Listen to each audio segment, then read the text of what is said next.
Hey, what's up, everybody, and how are you this afternoon? Alrighty then.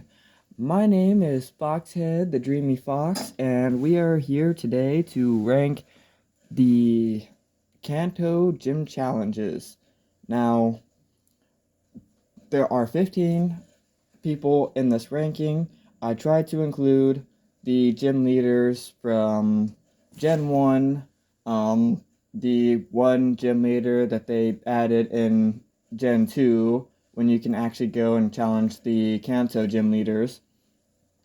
Um, it also includes the Elite Four, but only the Elite Four members from not Johto, Kanto, because this is Gen 1, and I only included the gym leaders that were technically the Kanto gym leaders. So, although one of these gym leaders only appears in a Johto game, she is considered a Kanto gym leader. Um, I also included the champions for both um, yeah, Let's Go and the OG Kanto games. That being said, we ended up with a roster of 15. Hopefully, I didn't miss anybody. Um, but I do want to give an honorable mention to somebody who you never get to fight as a champion, but technically they do hold champion status or did at one point, and they're harder than any champion, possibly other than Cynthia. Well, okay, I'm just hyping up Cynthia way too much here. It's Trainer Red, and yes, Trainer Red will definitely give you a run for your money more than Cynthia if you are unprepared, which you most likely will be. Um, but that challenge only happens in Johto, which is another reason it technically couldn't make this list, but I did want to give it an honorable mention because he is a Kanto trainer. He is the original protagonist, so I do think that it is worth mentioning in this video that he was in fact possibly one of the hardest fights in Pokemon history. Um, as for the criteria for making the list, and where your placement on the list is going to be, honestly, there is not much to say about big hard rules on it.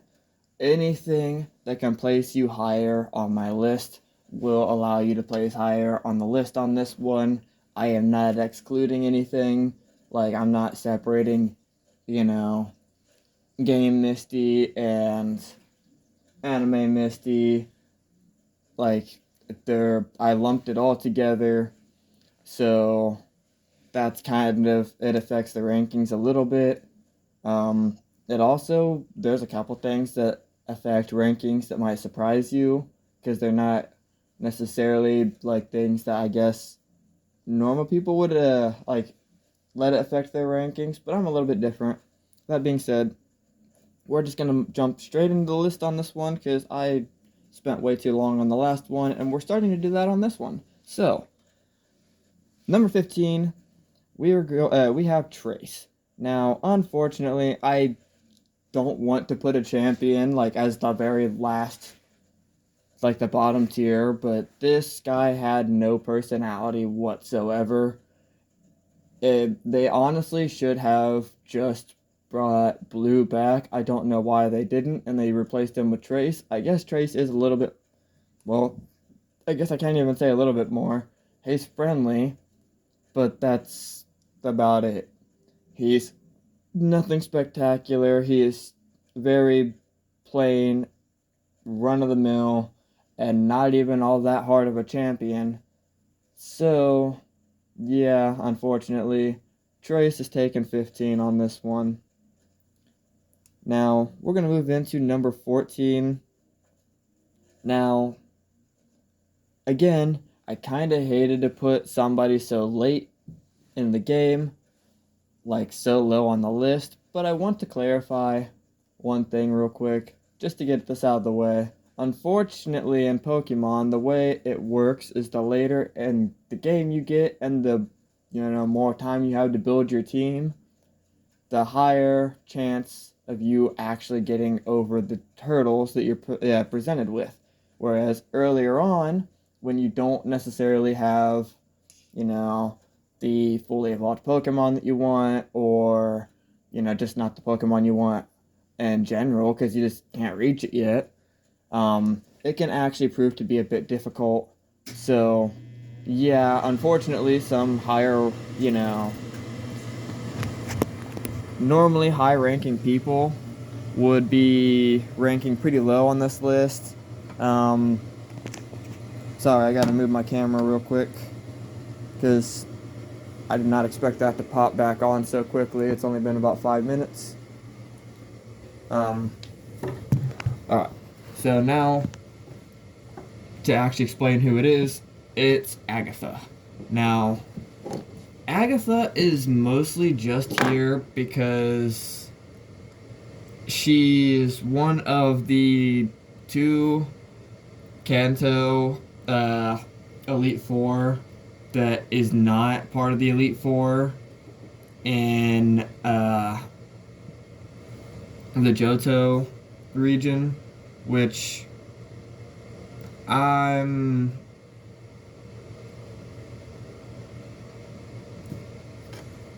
I could have placed the other one lower, but there's a genuine reason why the other one places a little bit higher.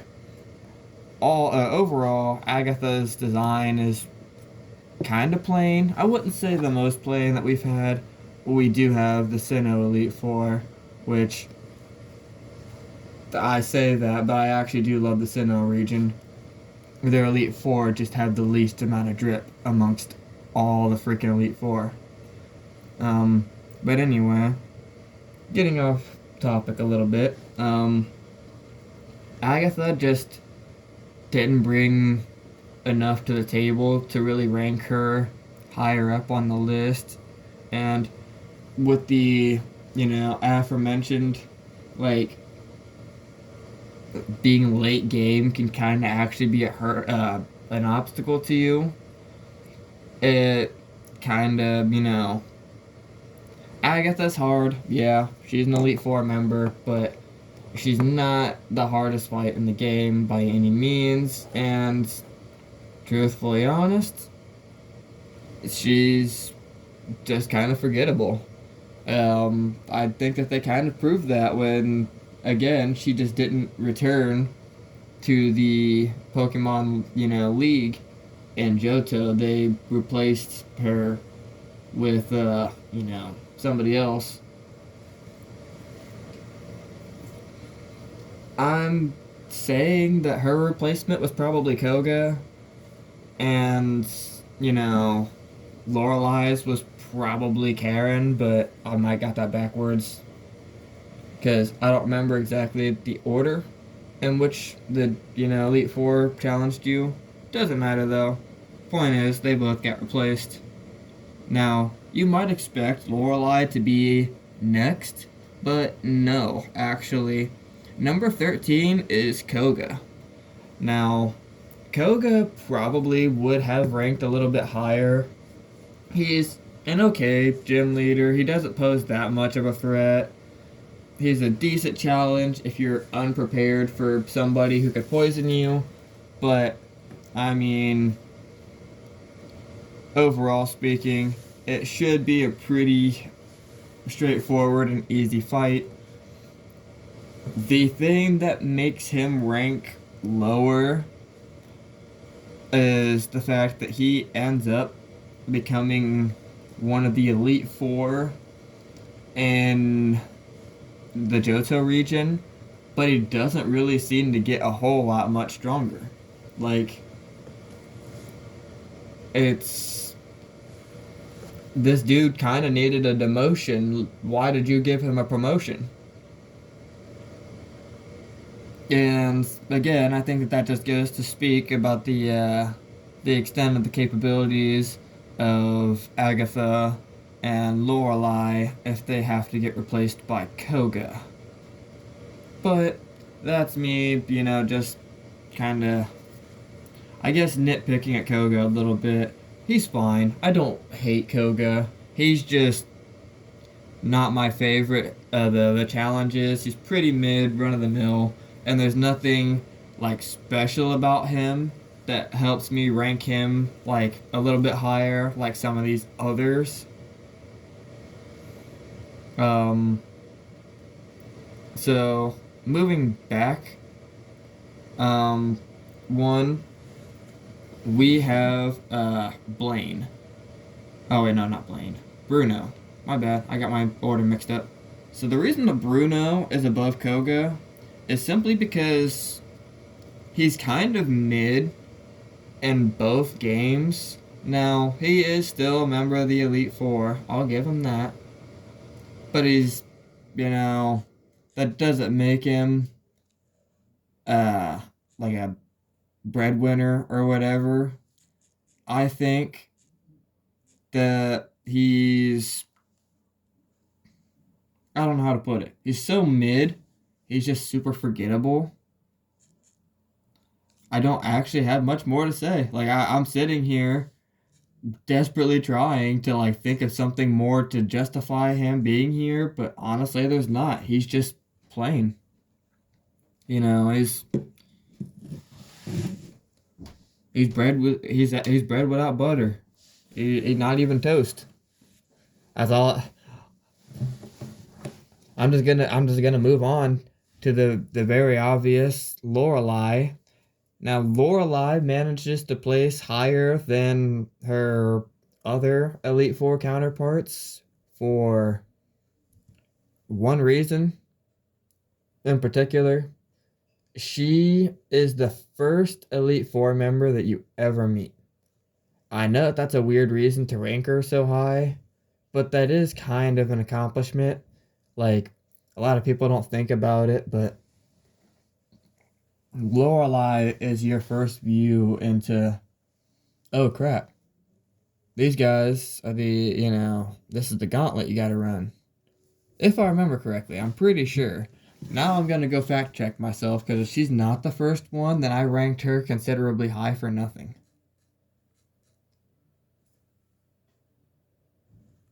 Lorelai Elite Four placement.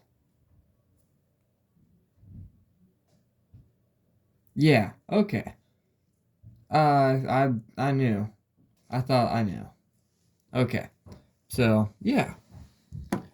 Lorelai serves as like your first glimpse into the Elite Four. It's nothing spectacular. She doesn't prove to be like the biggest challenge in the world or whatever.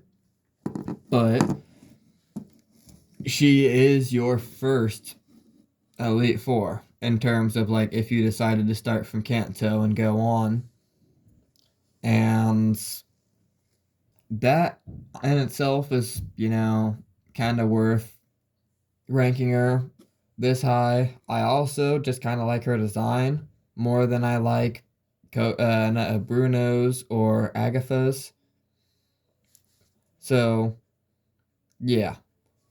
Honestly speaking, those three members of the Elite Four, I sadly had to rank this low. But luckily, the last one it won't be popping up for a minute now. So now, number 10, we are finally actually getting to Blaine. Now, Blaine is what I'd consider like a not good, not bad. He poses a decent challenge. His design's okay. And like, there's plenty of lore about the guy that make him kind of interesting. But he's not more interesting than the others on this list, at least for me.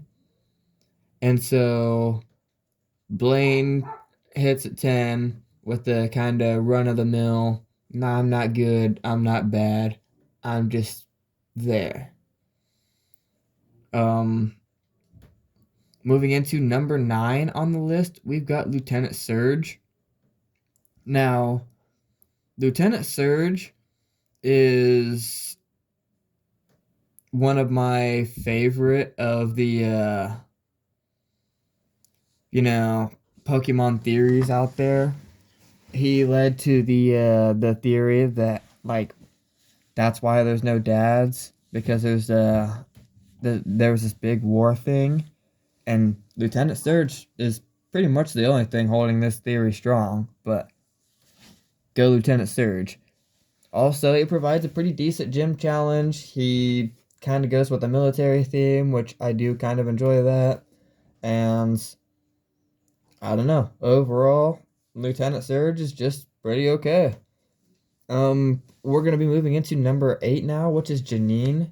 Now, the reason that Janine manages to place over, Surge and Blaine, and she's not there with, somewhere around 10 or 11, is simply because I do like the thought of her taking over her dad's position as the gym leader. The kind of like inheritance thing, passing on the torch. Uh, it's a sweet thought. I know that's a stupid reason to put her so high, but yeah, I genuinely like that concept.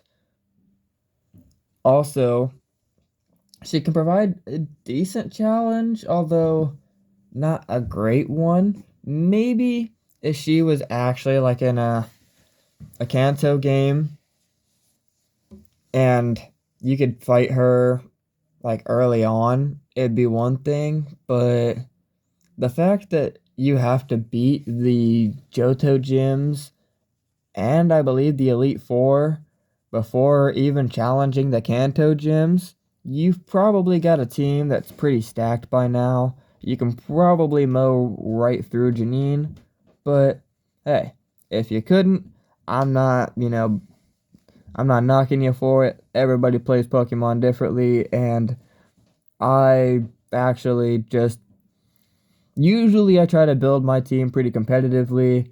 Like, I make sure my team's got good stats. I make sure my team's got good typing.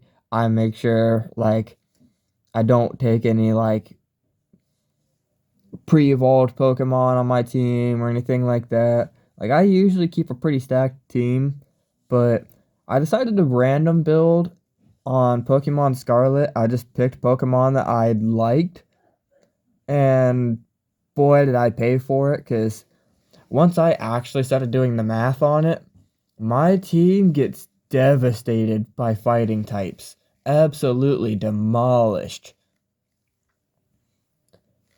And yeah, there's a fighting type trainer in the game that I had to fight, and I had to do something kind of cheeky. I switched out a couple members of my team for the Titan Pokemon and just went and, used the Titan Pokemon. Barely itched out a win anyway, because I was super underleveled for that fight.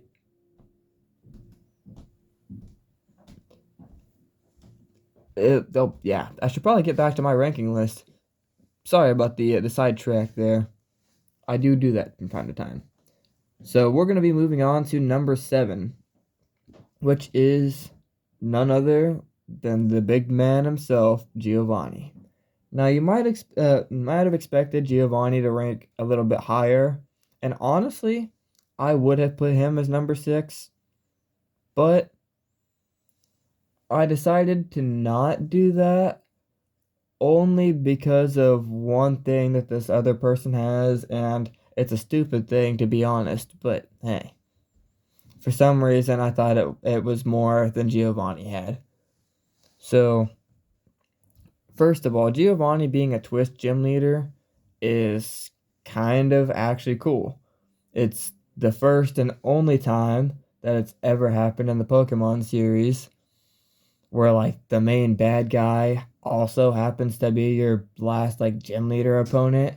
It's two journeys, your two, like, different paths in life fusing into one fight.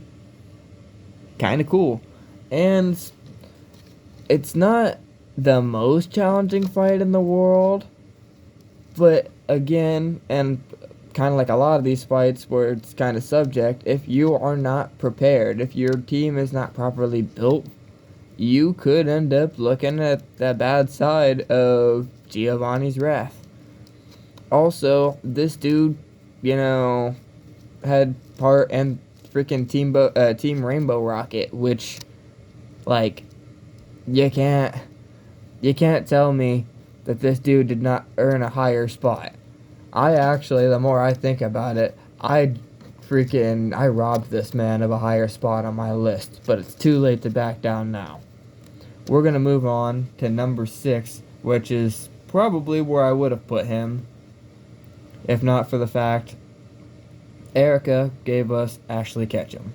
I know that's a stupid thing, but it is kind of. I always thought the Ashley Ketchum meme was kind of funny.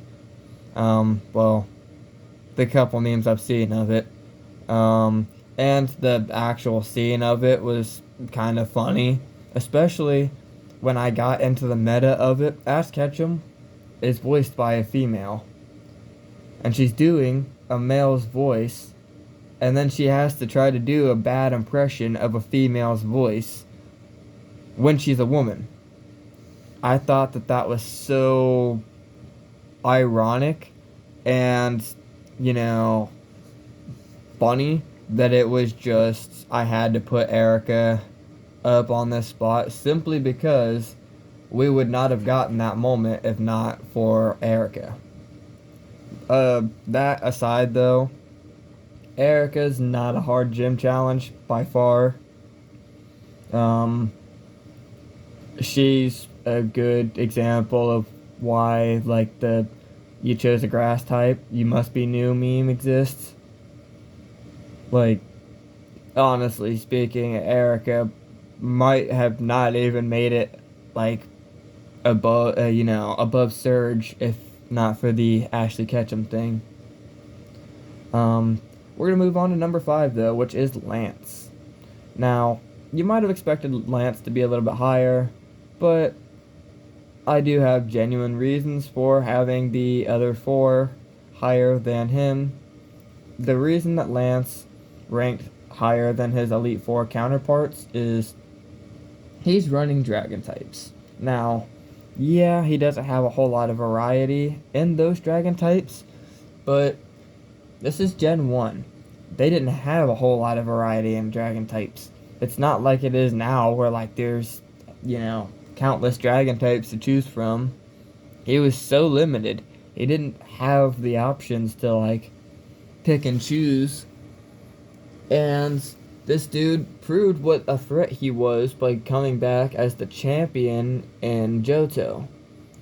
And again, he might not be your favorite champion because he doesn't have a good variety, but that doesn't stop him from being a decent threat. At least, you cannot tell me that you struggled against Gita more than you struggled against Lance. That's actually, if that happened, you need to go back and do your Pokemon homework. You need to go back and replay Heart Gold and Soul Silver and see what you did to, make that playthrough so easy, and then recreate that in the new region, because it should not be that hard. Sorry, I ranted a little bit. We're going to move on to number 4. Brock. Now, I know Brock is not the hardest gym challenge. He's literally the first gym leader, and if you chose anybody but Charmander, you didn't even acknowledge this dude as a threat. You probably, if you didn't, if you was young and you weren't paying a whole lot of attention, you might not have even known that he was a gym leader. Like, he just wasn't all that strong compared to most of the gym leaders. However, if you chose Charmander and you decided you were not going to catch, like, a Mankey or something, cue the PTSD music, because you are going to be stuck fighting Brock for a long time if you're just going in there with Charmander and Weedle and Caterpie and Pidgey. Like, and Rattata. Like, Brock is going to eat your team alive. It comes down to, like, if you've got the type advantage, he's nothing. If you don't, he's actually a pretty decent threat. But what ranks him even higher and elevates him more on the number 4 spot is Brock's just awesome in the anime. Um, he was my favorite Ash Ketchum traveling companion, and it was so sad to see him go at the end of the Sinnoh region, and it really made me sad because Unova was such a good region in the games, and I want to watch Pokemon Black and White, but sitting through Silent and Iris is not easy. Ash Ketchum picked the two most irritating companions in all of Unova and decided, you know what, we're rolling with it. So yeah, hashtag miss you, Brock. Um, moving into number 3, we've got Blue. Now, Blue is the epitome of what, a douchebag trainer should be. He's the son of the professor. He's kind of got a huge leg up on you. And on top of that, he's always ahead of you every step of your journey. And yet, you can sit there and beat this guy at the end of the game and, prove that you are, in fact, superior. It's a bitter, it's a better thing than we've gotten in a long time. I miss when rivals actually made you mad and that you actually wanted to battle them and take them down. And I miss it when you actually got mad to lose to these guys if you did. Now it's just like, oh man, I lost to Nimona. Well, I mean, she is champion and she's so nice. Like, oh, that's not so bad. If you lost to Blue or Silver, you were devastated. You were freaking throwing your Game Boy, and you were cussing out life and asking God why he hated you so much and why he created Blue specifically to spite you. Like, that's when rivals were good. Now we're going to move into number 2, which is Sabrina. Now, Sabrina is just powerful. She's always kind of been one of my favorite gym leaders of all time, simply for the fact that in the early gen and Gen 1, Psychic was nuts. And then on top of that, her Alakazam was supercharged, so she was just mopping the floor with everybody that came to her. And her appearance in the Pokemon anime was kind of creepy and unsettling too. Then the lore with her being the next member of Team Rocket is, kind of cool and leads up to one of my favorite conspiracy theories, other than, the one about Surge, where Sabrina might have actually had part in the creation of Mewtwo. But we'll talk conspiracies another day. We're going to move into our number 1 spot, which is Misty. Now, Misty is up here because she's my second favorite Ash Ketchum traveling companion, which, yeah, bias. But anyway, also for the fact that she is possibly the hardest challenge in the Kanto region for early on trainers. If you pick Charmander, just turn around and go home, because she's wrecking you. If you picked Bulbasaur, guess what? When that Starmie comes out, that grass type is quickly going to get outshined by your poison type, because she's going to mop the floor with your Bulbasaur too. That leaves you with Squirtle, who isn't going to do any super effective damage. Just not, get hurt as bad as the other ones were. That just goes to show, Misty's kind of a threat. And on top of that, she kind of gives me PTSD because when I challenged her the first time, my team sucked against her because my team was Charmeleon, Nidoking, Mankey, and Beedrill. And guess what? If Beedrill is your best bet at beating Misty, pack up and go home because you're not winning that battle.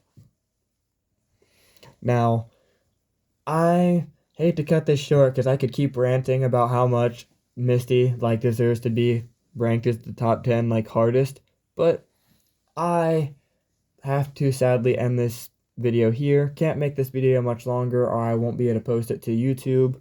So I'm just gonna hit you with that hasta la pasta. See you later. Peace, love, and metal, and I will see you guys on the next one. Also, Bearbeard sends his love.